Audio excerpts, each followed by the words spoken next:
Ay, qué locura esto. Bueno, muy bien. Fíjense que en una semana después les voy a comentar todo lo que vivía, porque tiene una gran repercusión, ya se los voy a comentar.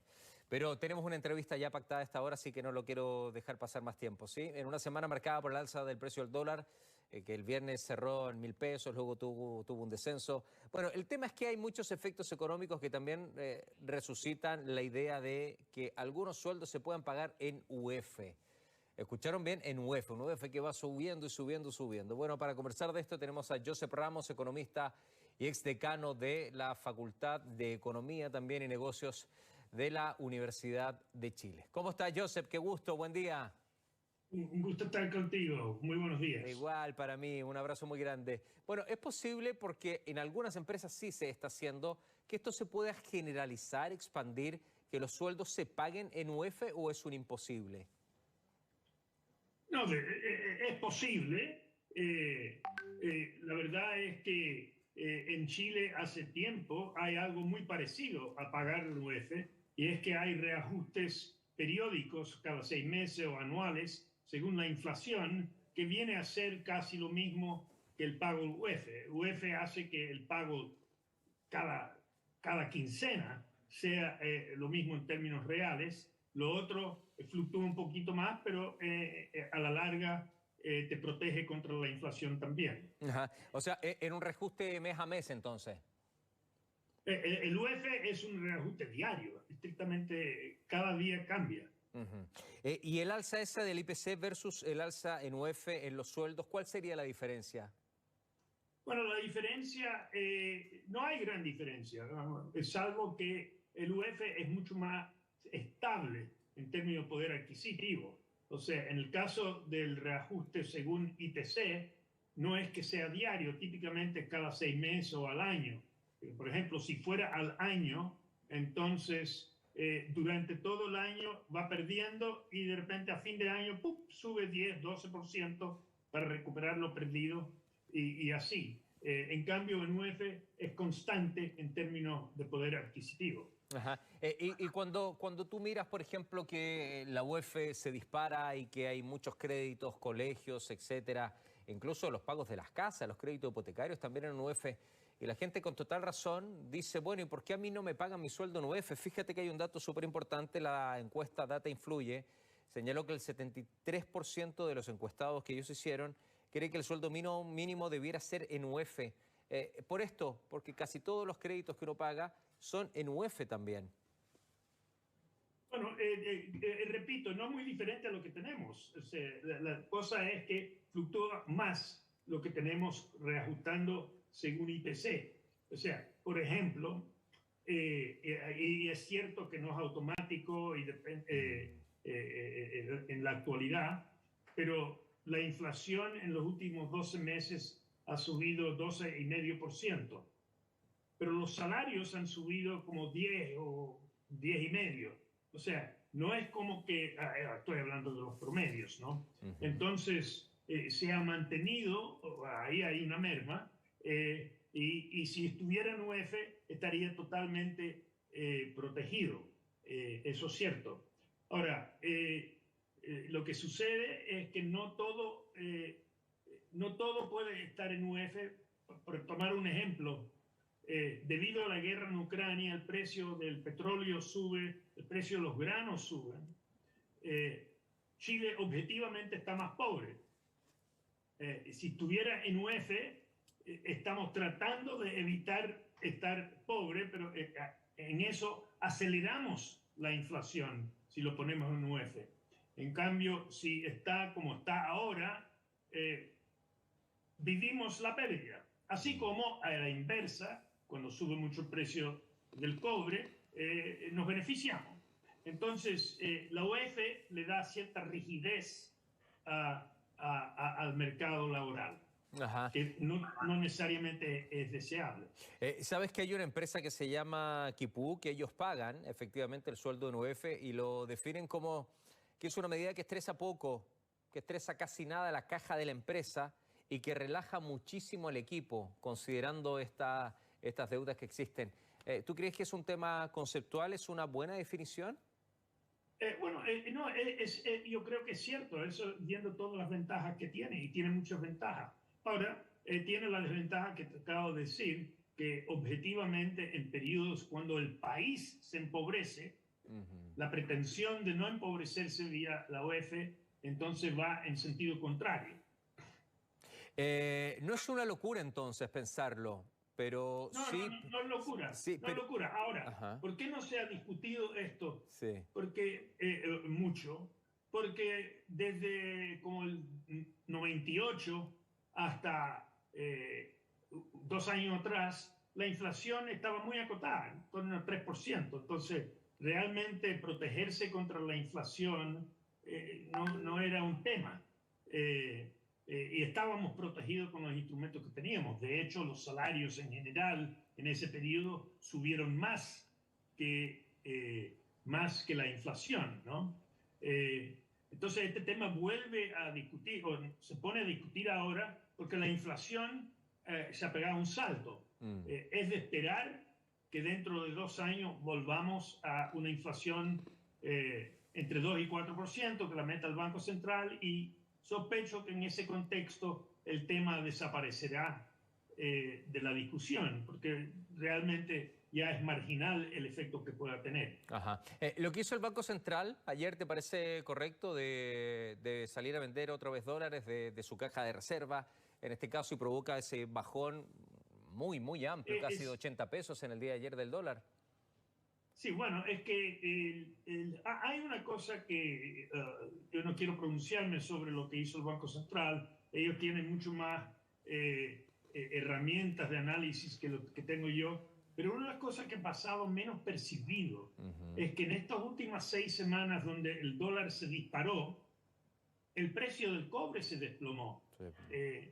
Hay la noticia hoy día que el cobre está como en $3.20 la libra, cuando 6 semanas atrás estaban 4.40, o sea, ha perdido $1.20. ¿Qué tiene que ver esto con el dólar? Bueno, cuando el precio del cobre cae, nos entra mucho menos dólares por las mismas toneladas de cobre que exportamos. Y si hay menos dólares entrando al mercado, eso impulsa el precio del dólar para arriba. Y esto sería, yo llamaría, una causa fundamental del alza del dólar.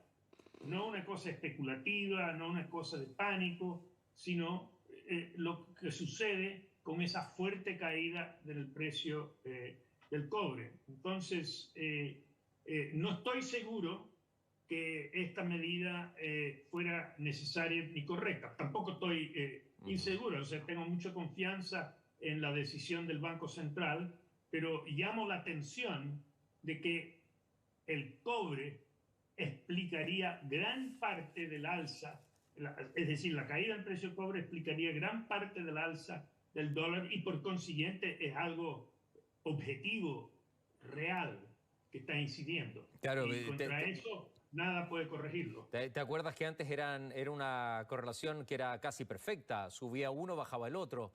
Pero durante la pandemia incluso apareció el oro como un factor mucho más de refugio. Ahora el dólar está siendo una moneda de refugio, pero curiosamente ahora se vuelve porque había estado medio desordenado el mercado, considerando la situación de la pandemia y la guerra también en Ucrania, donde a veces subía el cobre y el dólar se mantenía también alto, incluso subía más. Ahora sí se vuelve a esa normalidad de lo que tú marcas, el descenso de uno y el alza de otro. ¿Cómo ves el futuro de aquí a fin de año respecto al precio del dólar? Si yo supiera. No te digo como para que empiecen a comprar o vender, sino es por tu experiencia. He hablado del precio del cobre. Esto no es una fluctuación de un día para otro. Claro. Pero digo, si hay una tendencia a la caída en el precio del cobre, va a haber una tendencia al alza del dólar. Ahora, entonces, buena parte de la pregunta es ¿qué proyecto para el precio del cobre? Los analistas creen que el cobre tiene muy buena perspectiva a mediano plazo. Es decir, que por la electromovilidad, entre otras cosas, va a haber una fuerte demanda mundial del cobre. Pero coyunturalmente hay una desaceleración económica en muchos países que en este momento, incluyendo China, que está reduciendo la demanda. Entonces, estamos en una fase donde el precio del cobre está cayendo, aunque creemos que a mediano plazo va a volver a subir. Ajá. El otro factor que está incidiendo aquí, y no solo en Chile, sino en todos los mercados, es que la Reserva Federal, el Banco Central norteamericano, está subiendo su tasa de interés y está muy atrasado en hacerlo. O sea, frente a la alta inflación en Estados Unidos, ellos dejaron la tasa de interés bien baja hasta hace poco. Y es previsible que en los meses que vienen esa tasa va a subir. Y en la medida que esa tasa suba, hace más atractivo comprar dólares. Entonces va a haber una presión al alza del dólar debido a esta política del Banco Central norteamericano. Ajá. Joseph, si tú tuvieras que darle un consejo a alguna empresa que te está escuchando y tratando de subirse un poco a la línea de esta marca que yo te presentaba como Skipoo, ¿le aconsejarías hoy pagar en UEFs o no?